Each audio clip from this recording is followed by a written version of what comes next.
Assalamualaikum warahmatullahi wabarakatuh.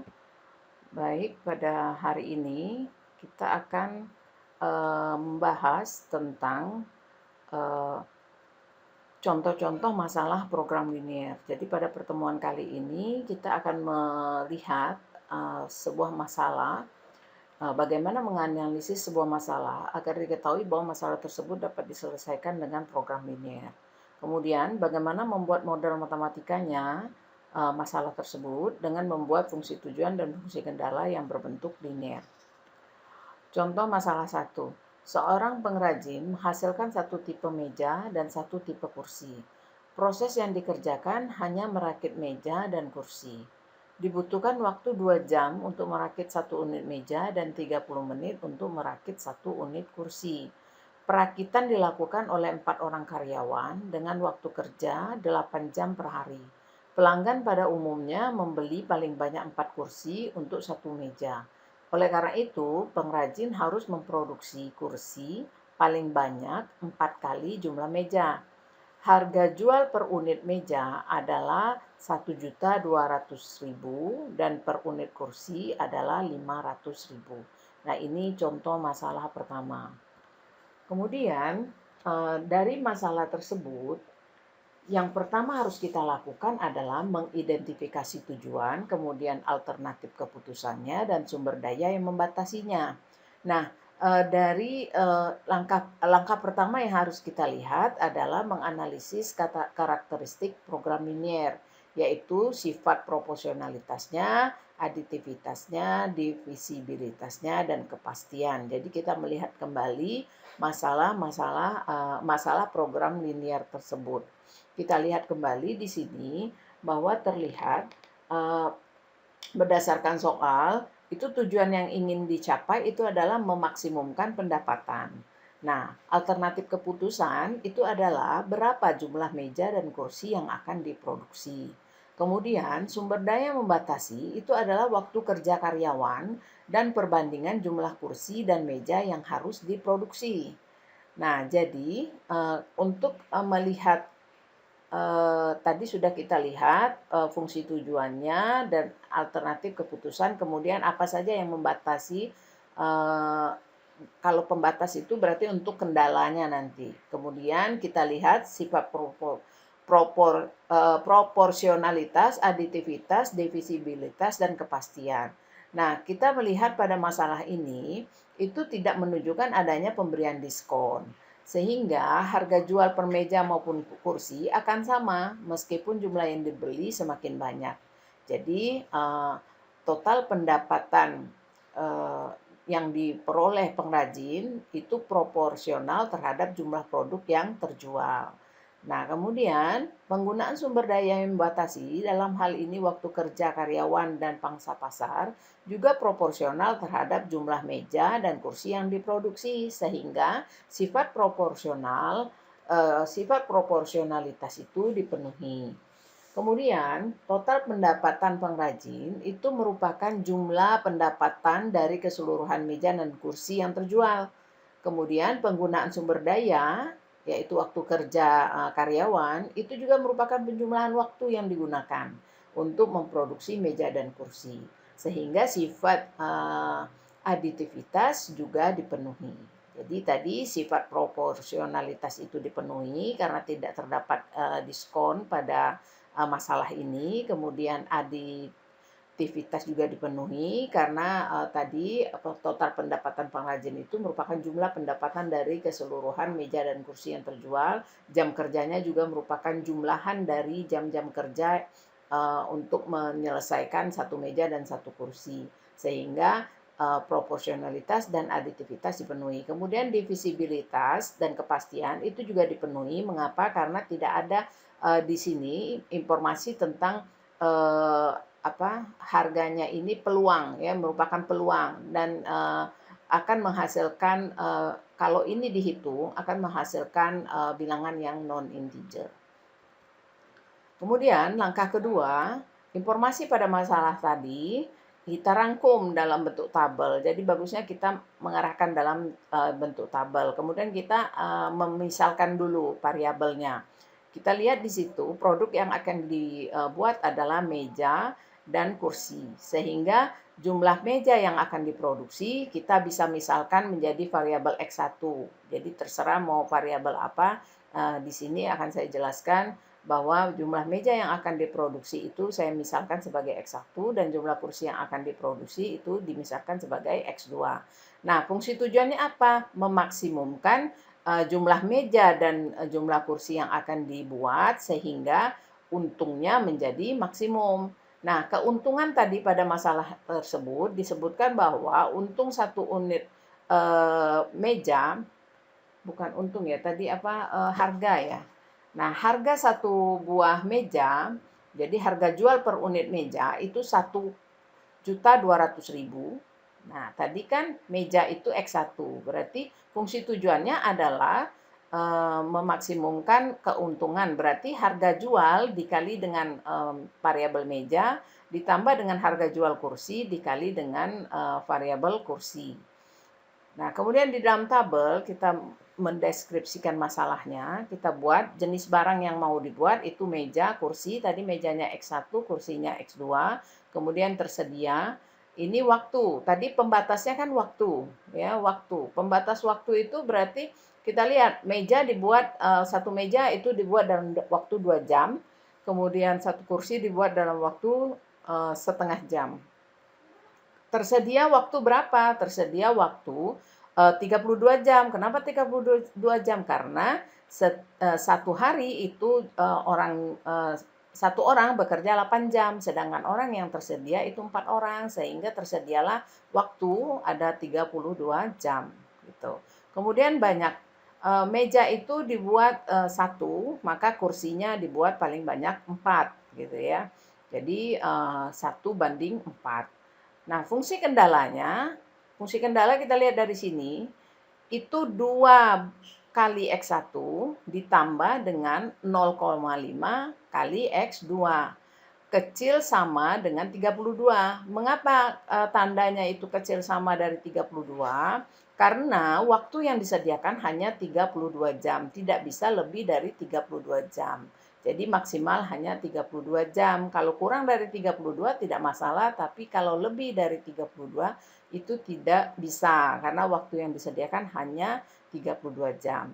Kemudian X1 banding X2 itu 1:4 besar dari. Nah, besar dari ini bisa nanti besar dari, bisa kecil dari. Kalau kita menggunakan X1 banding X2 itu 1:4, maka dia kecil dari ya. Nah, ini berarti kan nanti kalau kita kali silang 4X1 besar sama dengan X2.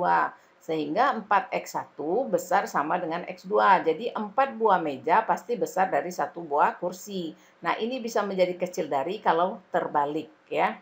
Kalau dia 4X2 berarti kecil dari X1 gitu ya.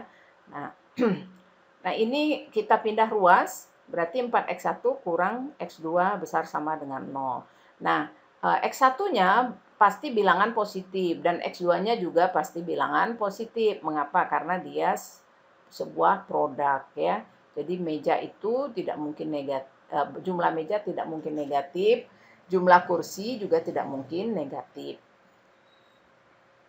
Nah, kemudian contoh masalah kedua, seorang peternak memiliki 200 kambing yang mengkonsumsi 90 kg pakan khusus setiap harinya.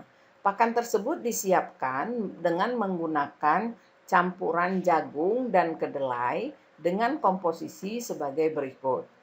Nah, jadi ada pakan 90 kilo, jadi ada kambingnya ada 200, mengkonsumsi 90 kilo pakan. Pakan tersebut disiapkan menggunakan campuran jagung dan kedelai.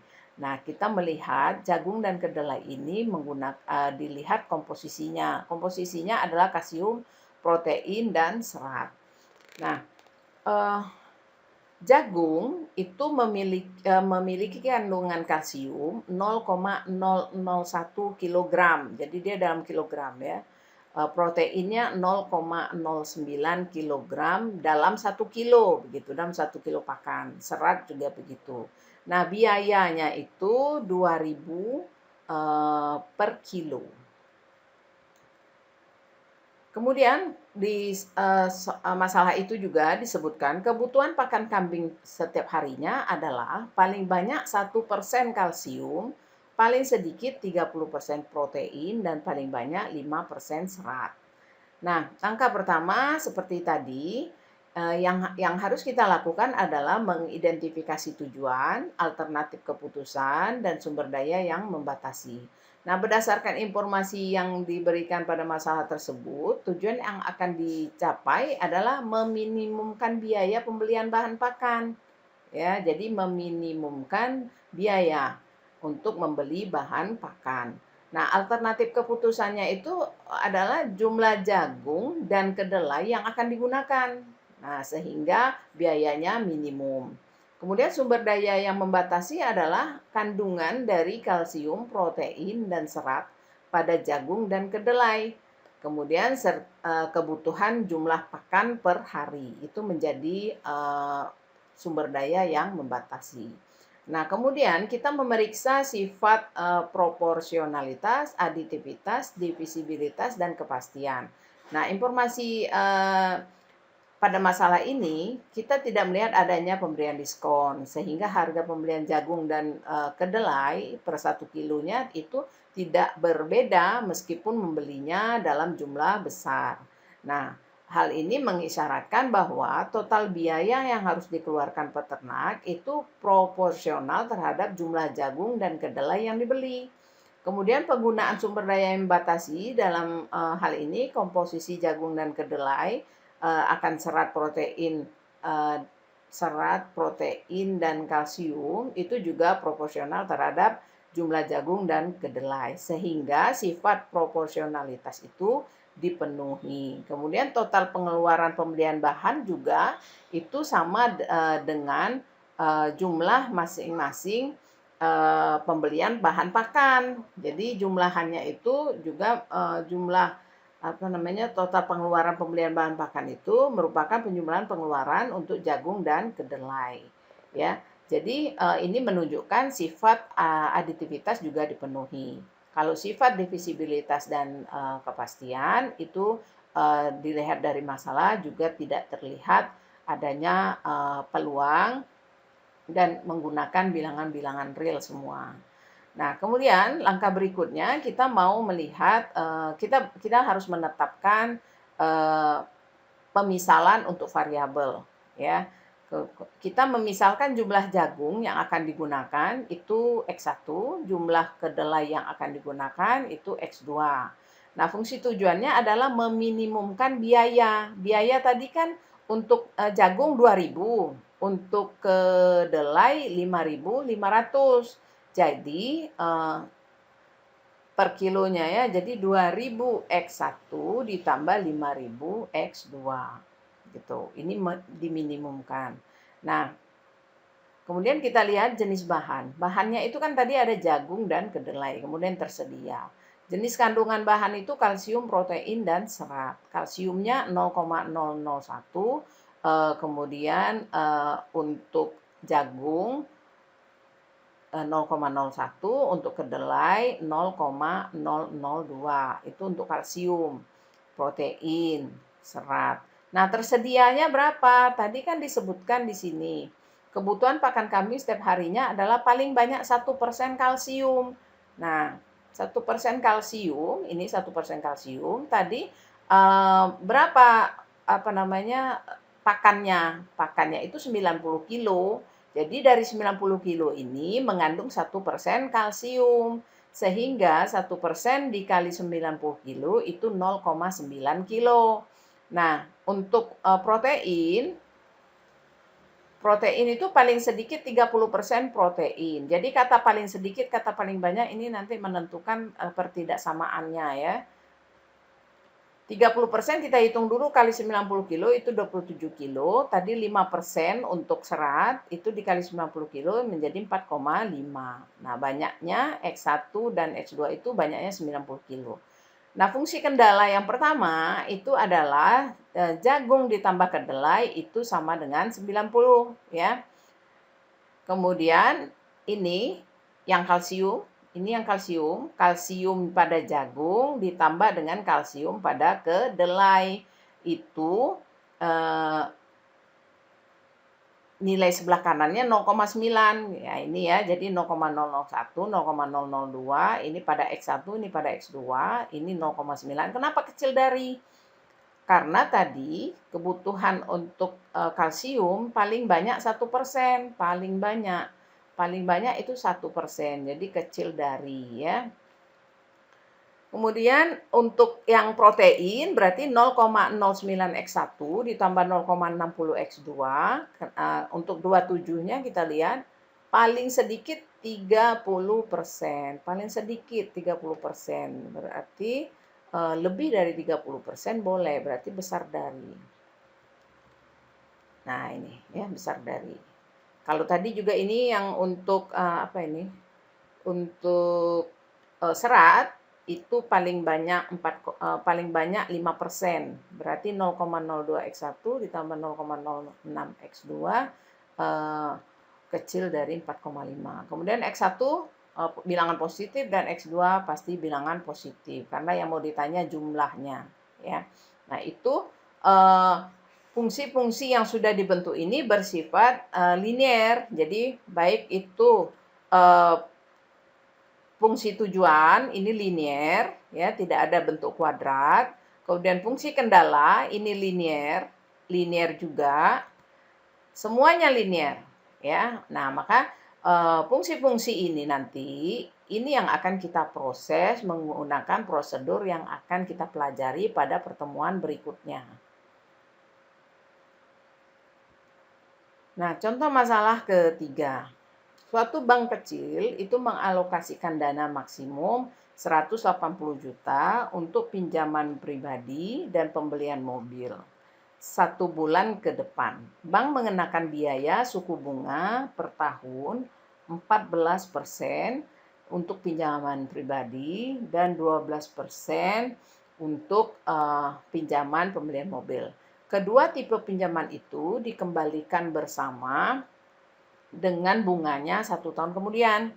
Jumlah pinjaman pembelian mobil itu paling tidak 2 kali lipat dibandingkan pinjaman pribadi. Pengalaman sebelumnya menunjukkan bahwa 1% pinjaman pribadi merupakan kredit macet. Jadi semua kalimat di dalam masalah ini itu ada adalah kunci untuk kita memodelkan masalah tersebut menjadi model matematika yang berbentuk linier ya. Jadi hal pertama yang harus kita lakukan adalah mengidentifikasi tujuannya, alternatif keputusan dan sumber daya yang membatasi. Berdasarkan informasi yang diberikan pada masalah 3, itu tujuan yang ingin dicapai adalah memaksimumkan pendapatan bunga dan pengembalian pinjaman. Nah, alternatif keputusan adalah berapa jumlah alokasi pinjaman pribadi dan berapa alokasi pinjaman mobil. Itu yang mau diputuskan, sehingga yang mau diputuskan itu nanti menjadi variabel gitu. Sumber daya yang membatasi adalah berapa jumlah alokasi anggaran. Tentu terbatas jumlah alokasi anggarannya untuk kredit bulan depan tersebut dan perbandingan antara jumlah kredit pribadi dan pembelian mobil itu menjadi sumber daya yang membatasi. Kemudian sifat proporsionalitas, aditivitas, divisibilitas, dan kepastian dipenuhi karena juga kita tidak melihat adanya diskon. Kemudian kita melihat jumlahannya juga merupakan seperti anggaran untuk pinjaman pribadi dan anggaran untuk pinjaman pembelian mobil. Itu kalau dijumlahkan itu menjadi jumlah anggaran yang disediakan. Ya. Nah, fungsi tujuannya tadi kemudian sifat proporsionalitas itu dipenuhi karena tidak adanya diskon. Misalnya kalau kita mau minjam untuk beli mobil, semakin banyak kita mau minjam maka semakin ada diskon begitu. Nah, itu tidak ada. Aditivitas juga dipenuhi karena jumlah berapa jumlah pinjaman itu ditambahkan itu menjadi jumlah anggaran ya, itu aditivitas. Kalau divisibilitas dan kepastian itu tidak adanya peluang dan angka-angka yang digunakan semuanya juga bilangan real ya. Nah, fungsi tujuan itu memaksimumkan Z sama dengan 0,14 dikurang 0,01 X1 ditambah 0,12 X2. Mengapa seperti ini? Nah, 0,14 itu adalah 14%. Di sini kan ada bahwa tadi X1-nya, kita lihat dulu. X1 adalah anggaran untuk pinjaman pribadi. Sedangkan X2 anggaran untuk pinjaman pembelian mobil. Nah, X1 itu untuk pinjaman pribadi. Kita lihat. Mengenakan biaya suku bunga per tahun 14% untuk pinjaman pribadi. 14% itu 0,14. Kemudian ada lagi keterangan di sini bahwa pada pengalaman sebelumnya 1% pinjaman pribadi itu kredit macet, berarti tidak dikembalikan 1%. Sehingga 14% dikurang 1% dulu, baru dikali dengan variabel pinjaman pribadi, ditambah dengan 12% pinjaman mobil. Nah, itu fungsi tujuannya memaksimumkan pendapatan ini. Nah, tabelnya itu kita lihat jenis pinjamannya apa, yaitu jenis pinjaman pribadi, jenis pinjaman pembelian mobil, dan berapa tersedia. Nah, anggarannya untuk pinjaman pribadi itu kita misalkan sebagai X1, pinjaman pembelian mobil X2, anggaran yang disediakan 180 juta. Kemudian banyak itu 1 dengan 2 ini kita lihat. Di sini ada informasinya. Mana di sini? Kedua tipe pinjaman itu dikembalikan bersama dengan bunganya satuan kemudian. Jumlah pinjaman pembelian mobil paling tidak 2 kali lipat dibandingkan pinjaman pribadi. Jadi pinjaman mobil itu 2 kali dari pinjaman pribadi.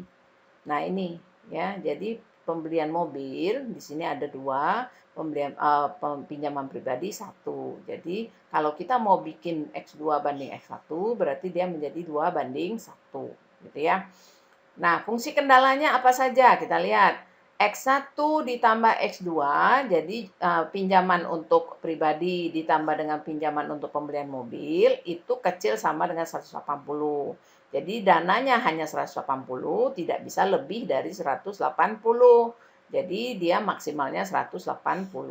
Kemudian X2 banding X1 itu 2 banding 1. Nah, X2 banding X1 besar sama dengan 2 banding 1.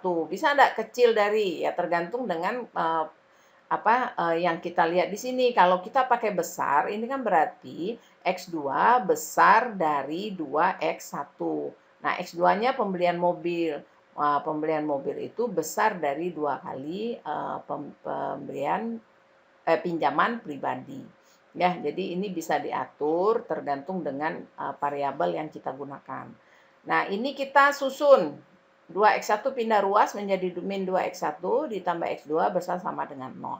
Sehingga fungsi-fungsi kendala inilah nanti yang akan kita proses pada perhitungan selanjutnya menggunakan prosedur yang ada, yaitu kalau untuk variabel yang hanya 2 ini nanti kita bisa menggunakan metode grafik ya.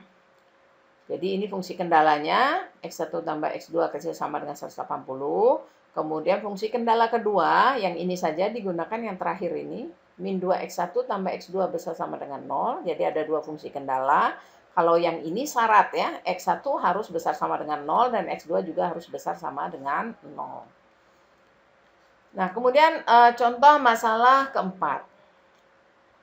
Ada 4 produk yang diproses secara berurutan pada 2 mesin. Waktu pemrosesan dalam jam per unit produk pada kedua mesin ditunjukkan tabel di bawah ini. Mesin 1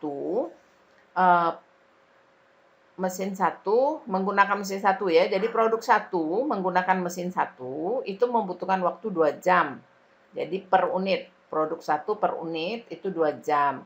Menggunakan mesin 1. Produk 2 menggunakan mesin 1 itu 3 jam. Produk 3 menggunakan mesin 1 itu 4 jam. Produk 4 menggunakan mesin 1 2 jam, begitu seterusnya.